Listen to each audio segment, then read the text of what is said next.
Welcome to Market Matters, our markets podcast on making sense, the hub for JP Morgan Corporate and Investment Bank podcasts.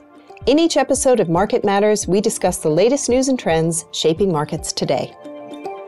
Hi, I'm Eloise Goulder, head of the Data Assets and Alpha Group here at JP Morgan. And today I'm absolutely delighted to be joined by Renee Yao, who is founder and CIO for hedge fund Neo Ivy, which is a fund using AI and leading edge science and technology in the investing process. Given that AI-driven investing is just such a topical space right now, I thought this is just a wonderful time to be sitting down with a true leader in the space. I'm really looking forward to hearing from Renee on how she leverages this technology within the investment sphere. So, Renee, thank you so much for being here today. Thank you, Eloise. That's an absolute pleasure to be here, and I'm excited to share my experience in terms of AI. Renee, could you start by setting the scene and introducing yourself and your firm in your own words? Sure, happy to. So I was born in China, and when I was a young kid, I showed a natural interest in hardcore science like math and computer science. And when I was little, I visited my uncle who was a team member of the Milky Way first Chinese supercomputer research lab. And his lab is the size of 2 giant rooms. And that really intrigues me. I set up my dream to become a researcher in math or computer science since then. And then when I grown up, I went to the United States, went to University of Kansas, got my math degree, and then went to Columbia to continue my PhD study. And then I was thinking about maybe starting a career as a professor. However, on my 3rd year, I got a call from a recruiter from Citadel asking if I'm interested in talking to one of the top hedge funds on Wall Street. So I'm curious to learn how hedge fund works. So I did. And I was talking to my future boss back then, and then he showed me how Ken Griffin started his hedge fund empire from his Harvard dorm. And that was quite exciting.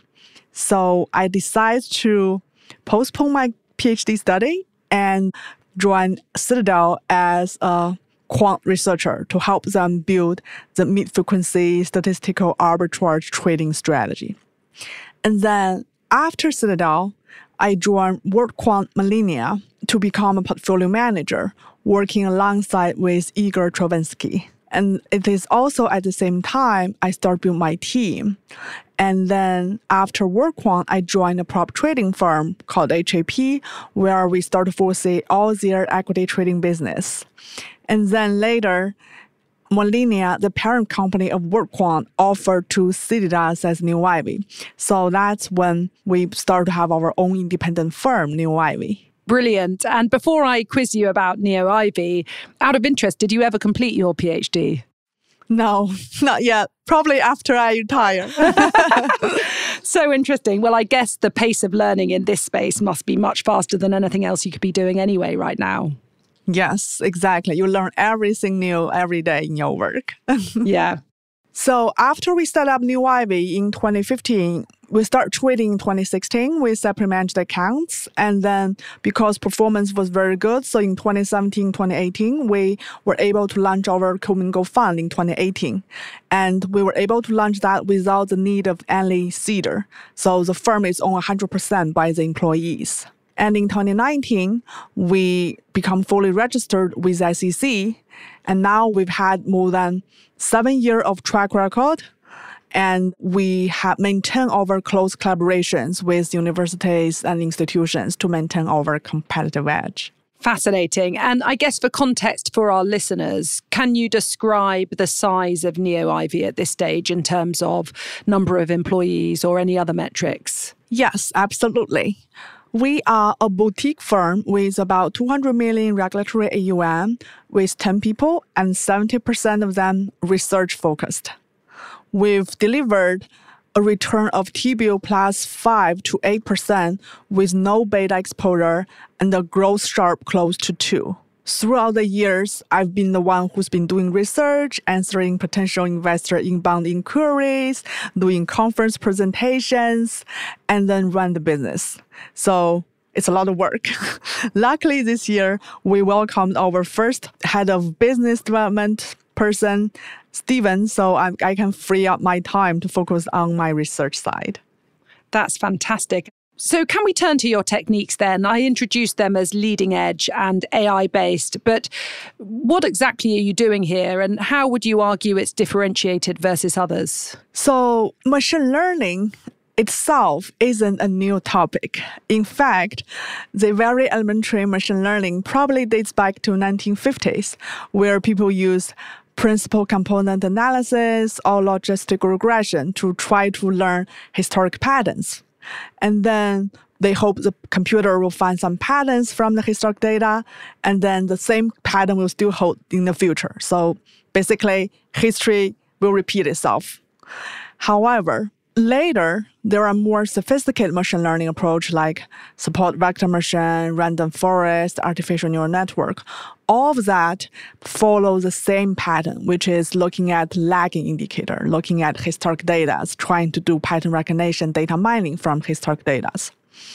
Now, a good example of that approach is IBM's Deep Blue algo, which IBM built in 1990s, and they use that to beat the Russian chess championship. So the tricky thing about chess game is it has so many well-defined rules, like knights can only move in certain ways, kings can only move in certain ways. So that's why after each step, you only have finite possible next solutions. And that's why, as long as you have enough computing power, you can literally use brute force search to have your computer go through every possible scenario and give you the highest winning hand. However, in reality, we don't have that luxury because we don't know where SP is going to end by the year end. And when we drive on the road, we never know what's going to happen if there's a crazy driver driving right in front of us. So all those are open-ended questions that cannot be answered by just looking at historic data or by traditional machine learning. That's why in 2016, Google introduced this algo called AlphaGo, where they use that to beat the Korean Go championship. And that is what we consider to be the beginning of modern AI. Now, the major difference between the modern AI versus traditional machine learning is they are looking at leading indicator. The algo is learning in real time. It's trying to make adjustment to its decisions in real time instead of being a fixed model and just look at a historic lagging indicator. So that's why on the high level side, what we believe we are differentiated versus others. Great. And picking up a little bit more on supervised machine learning models versus reinforcement, do you believe that you're quite unique at this stage using the reinforcement learning techniques? Do you think that's still pretty nascent as a tool for investment professionals at this stage? Yeah, I do believe so, because first of all, AI is not magic. Like we're not looking at alphas with 100% accuracy. If I have an alpha with 100% accuracy, I wouldn't have any risk control. I would just take a one-time bet of all. Yeah. However, the alphas we're having is only with, say, 53, 54% of accuracy, which means, to use an analogy, it's like when you go to Grand Central and then if you see a $100 bill on the floor, it will be quickly picked up. However, if you see a quarter or a dime, there are a lot of them and people don't bother to pick them up. So what we do is we try to target a $100 bill, but if we don't find them, we try to target those quarters and dimes. And then we combine them together and we cumulative that. So by law of large numbers, those alpha ensembling will help us get a strong alpha. Thank you. I love those analogies about picking up the $100 bills versus the quarters and the dimes, and the idea that you're really trying to do all of them. But I'd imagine that the $100 bills are just few and far between because that space would already be competitive and picked up by others. Yes, that will be very easily to be arbitraged away. Yeah, exactly. And I think you used the word law of large numbers there. And you also talked about accuracy rates in the 53, 54, 55% range, which I guess is very high. and commendable for investment professionals as a whole. But if it's all about the law of large numbers, does that mean that you ultimately want to have lots of different alphas out there, lots of different trading signals that you can put together? Yes, exactly. So the way our system works is we are trying to combine a lot of alphas together, and then we assemble them to generate a combined conviction. Like, for example, right now we have alphas in 4 different horizons. We have alphas target to forecast intraday horizon. We have the alphas target to forecast weekly horizon, bi-weekly horizon, and the longest one is monthly horizon. So by separating the alphas forecastability into different time horizons, we increase the breadth of the strategy. It's like a multi-platform approach where you diversify your different risk attributions. And also for each of the strategy, we have many different alphas, which will target to angle different areas. For example, we have news events alpha, we have price volume alpha, we have quantitative alpha, and we have alternative data alpha. We collect all different kind of data to generate those convictions, which covers different angles of the market. Wow. And you just have 10 employees, I think you said. So it's amazing to think of these hundreds or perhaps thousands of alphas that you create with such a small team. Yes, that's the benefit of the modern AI approach, because we're not trying to exhaust human power by hiring hundreds of thousands of people and trying to generate new alphas, new ideas by human. Instead, our researchers are focusing on generating new ideas in terms of how to better enhance our AI system. So the AI system will automatically come up with new alphas, new ideas for us. Incredible.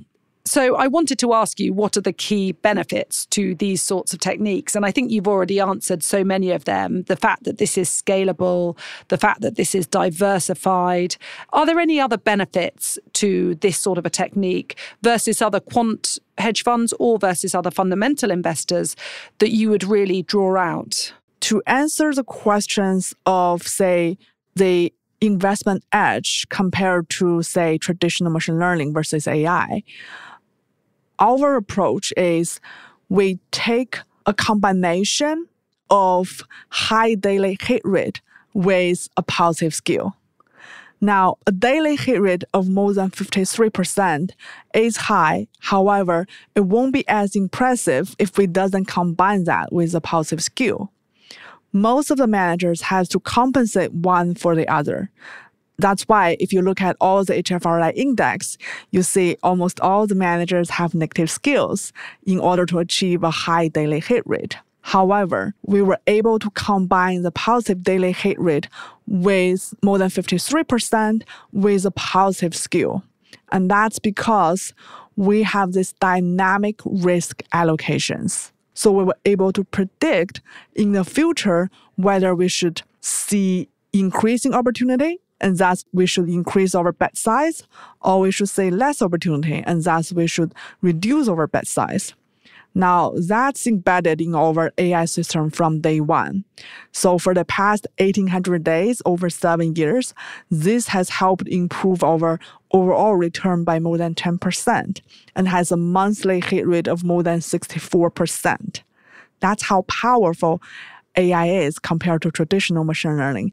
So you spoke there about having both that high hit rate, well over 50%, but also having the positive skew, which I think is reflecting the upside vol versus the downside vol. Can you explain what exactly you mean by positive skew and why that's such a good thing to have alongside the high hit rate? Sure. So skew is an evaluation of both the symmetry and the positive versus downside vol.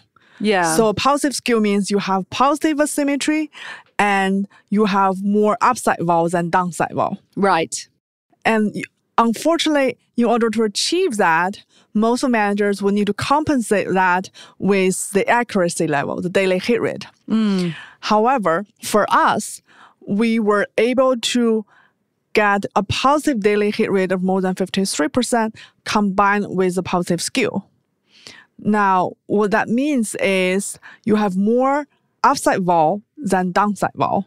And I guess to prove that out, you need the benefit of time, because over time, one would hope that you don't see those big left tail events, but you continue to churn away with the high hit rates. Is that right? Yeah, so all of the series we talk about, you need kind of law of large numbers to prove that. If you have only 1, 2, 3 data points, obviously neither of the probability theory will work, right? You need a large sample size. That's why we say, hey, over 1 or 2 days, you couldn't tell. You need a longer period of sample size in order to evaluate. Thank you so much, Renee. Well, I think the benefits to what you're doing are, well, they're both fascinating, but also loud and clear to me. So can we turn to the challenges and the pushback and perhaps the skepticism that I'm sure you also see? Yes. So can we start with market efficiency? Do you get the pushback that, but markets are efficient? You know, how on earth can complex AI really find alphas in here? Sure, and that's absolutely a fair question.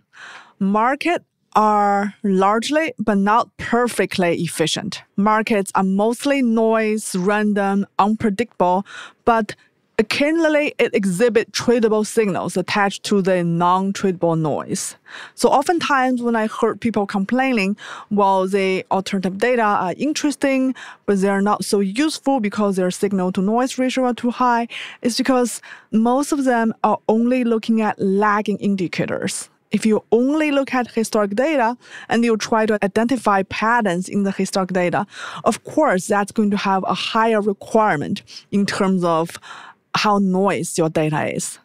And so AI is best suited to capture those nonlinear signals that are buried in this noise that can mainly observable through sophisticated data analysis by looking at leading indicators. Now, conventional approach to generate tradable signals focus on lagging indicators that can weakly predict future returns. The lagging indicators, they do work occasionally, like value, momentum, dividend yield. Sometimes they work from time to time. But what they rely on is the thesis that history repeats itself. So when history doesn't repeat itself, it caused a challenge. For example, March 2020, when COVID hit the market.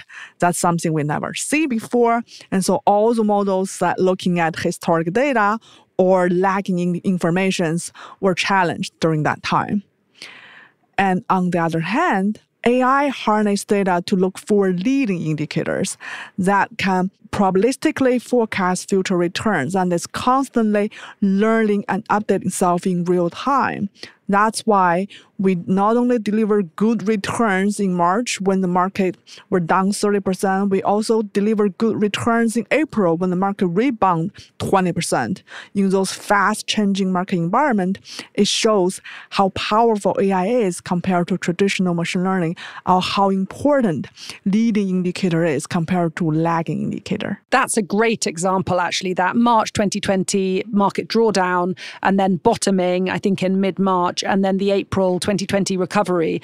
Thank you so much. So you've covered quite a few of the challenges that I wanted to ask you about, the aren't markets efficient type challenge, and also the challenge that I hear quite often, which is that within the financial domain and the markets domain, the signal to noise ratio is too low to really find alphas. And I think you've answered there that that's certainly not the case if you use the right techniques and the right models, and you have a large number of signals via the law of large numbers.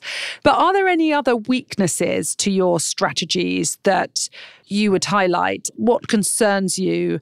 What pitfalls and risks are you vulnerable to? Well, that's a very important question. So the biggest myth about AI is like people believe AI can do everything. That's not true, at least not in the financial market. AI does not give you 100% accuracy. If I have 100% accuracy of alpha, I don't need to have any risk control. Yeah. Instead, what we have is 52, 53% of accuracy, and we collect a lot of them, and we assemble them and have a combined conviction wall. And another biggest challenge, I think, not only for AI, but for all the quant managers is overfitting. Overfitting is the biggest enemy of all. For AI, it's probably less important as compared to traditional machine learning approach, because traditional machine learning only learns from historic data. And that's why it has much higher requirement in terms of the quality of the data. For AI, because it can do noise canceling at a much better scale, much better way, it's less of a concern.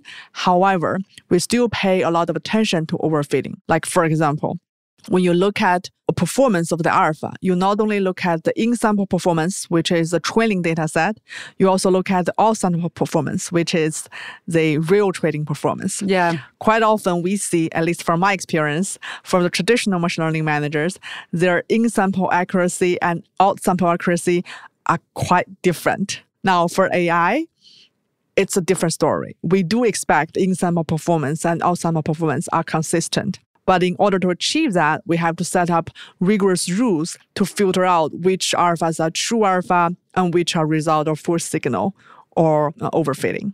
So I guess the other challenge I often hear with all machine learning and AI techniques is that they're a bit of a black box, and that the portfolio manager in charge and or the allocator is not certain of the why. Why are you investing in a certain set of stocks and sectors and themes at a given point in time? What do you say to that, Renee? That's a very reasonable question and got asked a lot of times by the allocators. Yeah. How do you explain why your AI model is making money or not making money? So I guess that goes back to the interpretability of AI model. Because it's not a linear model, it's much more sophisticated. Like, for example, for linear model, we assume all the features are independent. However, for AI model, because it's a net structure, it's like our human brain, which has many different layers, and on each layer has different features, and each feature can have a coefficient or correlation with each other. So it's hard for us to say from outside specifically which feature works in which way. However, on the high level, we can still tell what kind of information the AI model uses. Now, in general, there are two major approaches. One is called supervised machine learning, and the other is called unsupervised machine learning. For supervised machine learning, the model will add an extra layer of marking or labeling the data. So it's deciding which data I should feed into the model before I start feeding the information into the model. Now, there's another approach, which is called unsupervised machine learning, which is the model just feeds all the data it can find into the model. Now, there are pros and cons for both. For supervised machine learning, you are at the risk of committing type 1 error because the model might label something useful to be unuseful and throw it away. Now, for unsupervised machine learning, you are at the risk of type 2 error, which is the model might include something that is not related. And so both have their own pros and cons. In my experience, if you have a better understanding of what the model looks like, we will use supervised machine learning, which is what we do.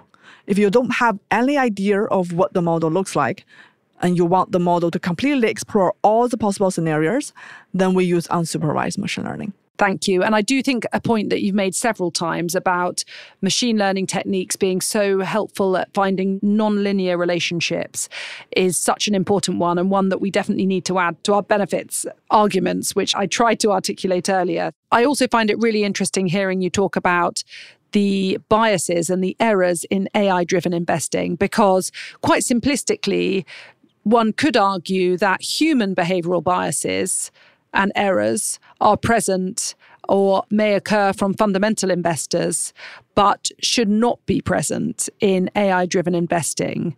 But would you argue that those human-driven biases are just replaced with other machine-driven biases in reality? Yes, I would think so, because think about how much of the information the AI is taking. Like, one of the biggest benefit we want to use AI approach is because it's much faster, much efficient compared to human.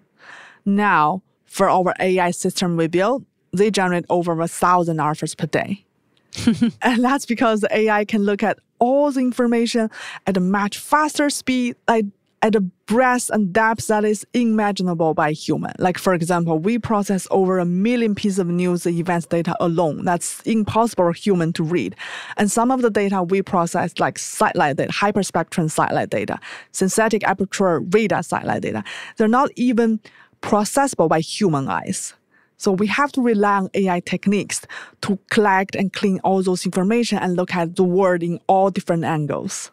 Thank you. Well, the word that really comes to mind in everything you're saying is scale. This idea that with few humans and few researchers, you can have thousands of alphas, and therefore you have this benefit of scale. And as you mentioned before, you have hit rates in, let's say, the 53, 54, 55% range. But with the law of large numbers, that can be immensely powerful.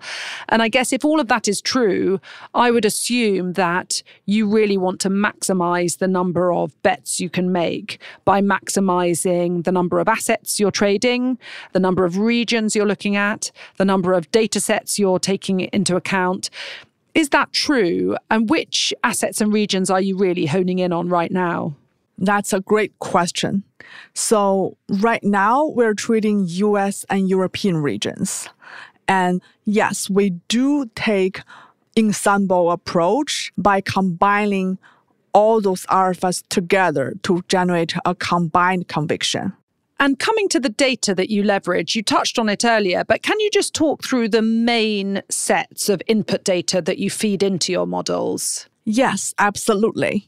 So there are 4 different types of data which we feed into the model. And that 4 different types of data sets basically covers everything. For example, the technical data, which is price volume data, exchange data. Some exchange do charge you for providing liquidity, others providing you.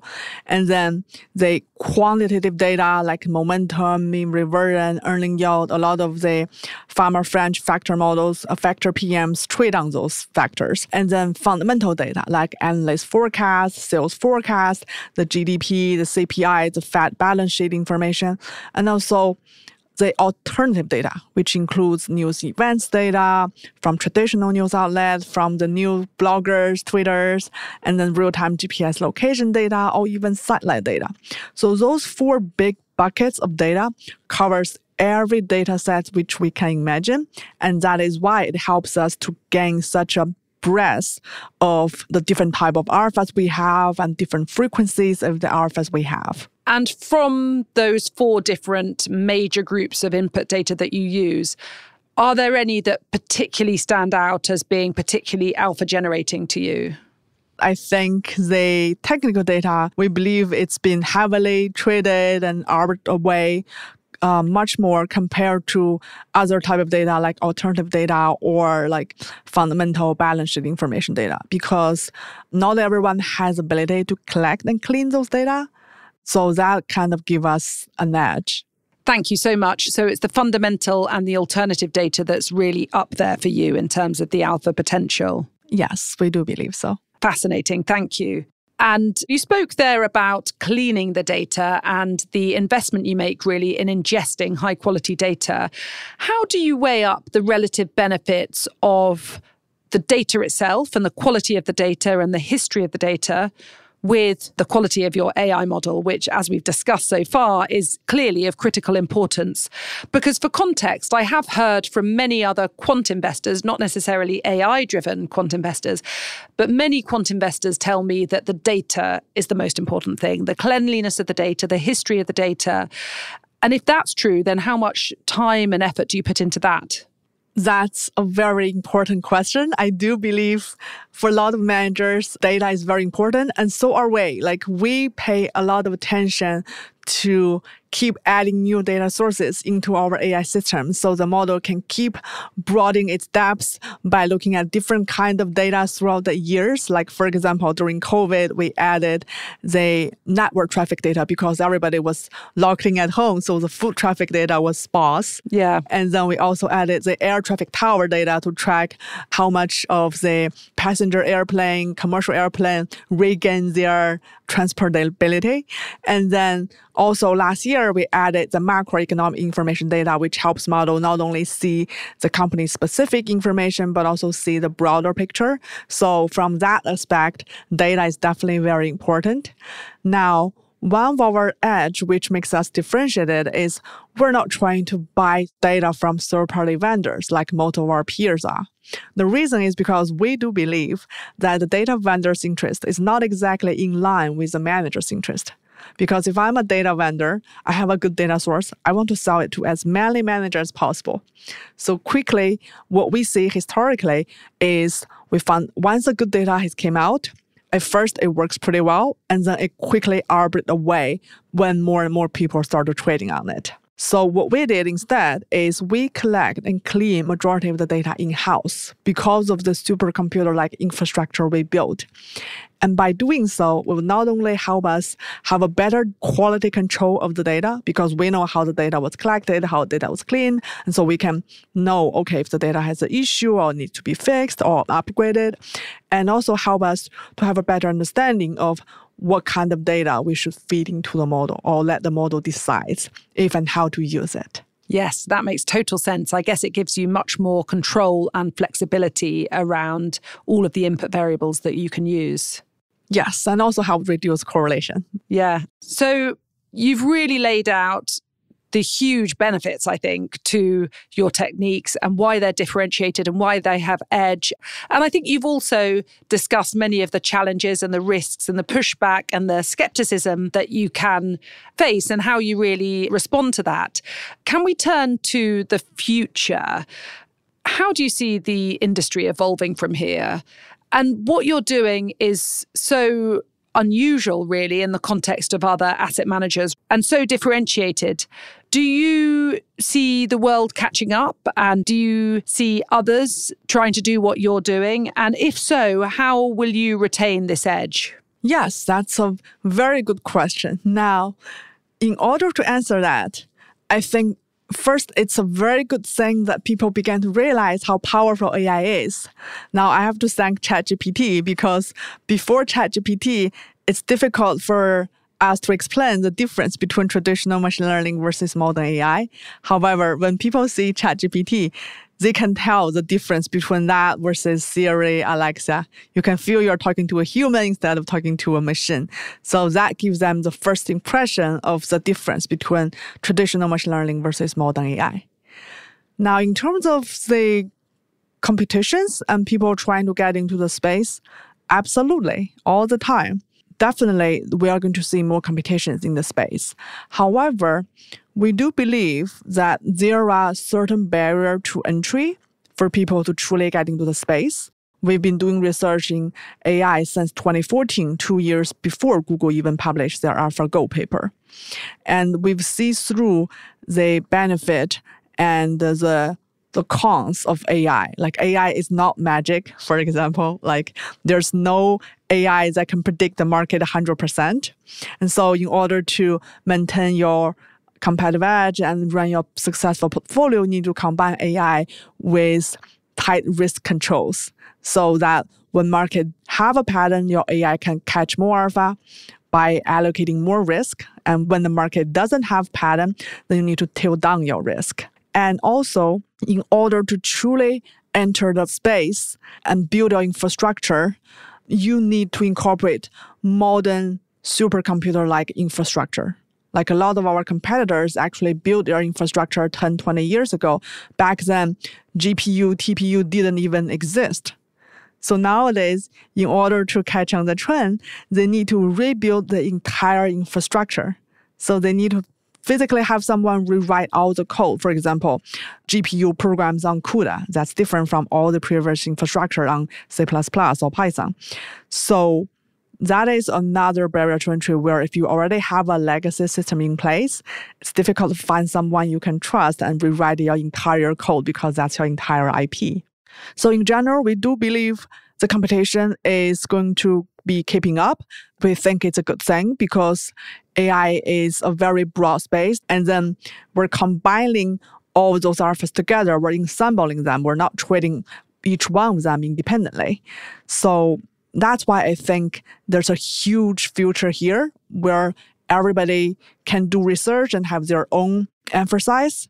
But we do believe that AI has tremendous potential and tremendous benefit compared to traditional machine learning.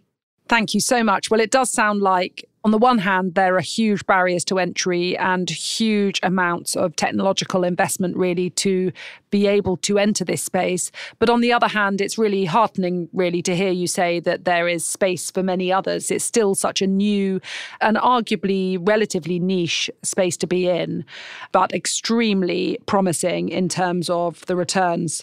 Well, thank you so much, Renee. This has been an absolutely fascinating discussion. I've really enjoyed it, and I hope our listeners will as well. I really appreciate you taking the time to sit down and talk through all of this in such detail. Thank you, Eloise. It's definitely a great pleasure to be here today and share my experience with the audience. And thank you also to our listeners for tuning in to this bi-weekly podcast from our group. If you'd like to learn more about Renee's work and Neo Ivy Capital, then please do take a look at their website, which will be in the show notes. Otherwise, if you have feedback or questions, then please do go to our website at jpmorgan.com/market-data-intelligence. And there you can send us a message via the Contact Us form. And with that, we'll close. Thank you. Thanks for listening to Market Matters. If you've enjoyed this conversation, we hope you'll review, rate, and subscribe to JP Morgan's Making Sense to stay on top of the latest industry news and trends. Available on Apple Podcasts, Spotify, Google Podcasts, and YouTube.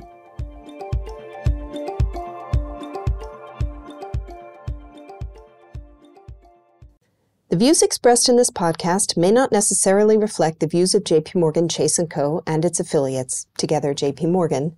They are not the product of JP Morgan's research department and do not constitute a recommendation, advice, or an offer or a solicitation to buy or sell any security or financial instrument. This podcast is intended for institutional and professional investors only and is not intended for retail investor use. It is provided for information purposes only. Referenced products and services in this podcast may not be suitable for you and may not be available in all jurisdictions. JP Morgan may make markets and trade as principal in securities and other asset classes and financial products that may have been discussed. For additional disclaimers and regulatory disclosures, please visit www.jpmorgan.com/disclosures/sales and trading disclaimer. For the avoidance of doubt, opinions expressed by any external speakers are the personal views of those speakers and do not represent the views of JP Morgan.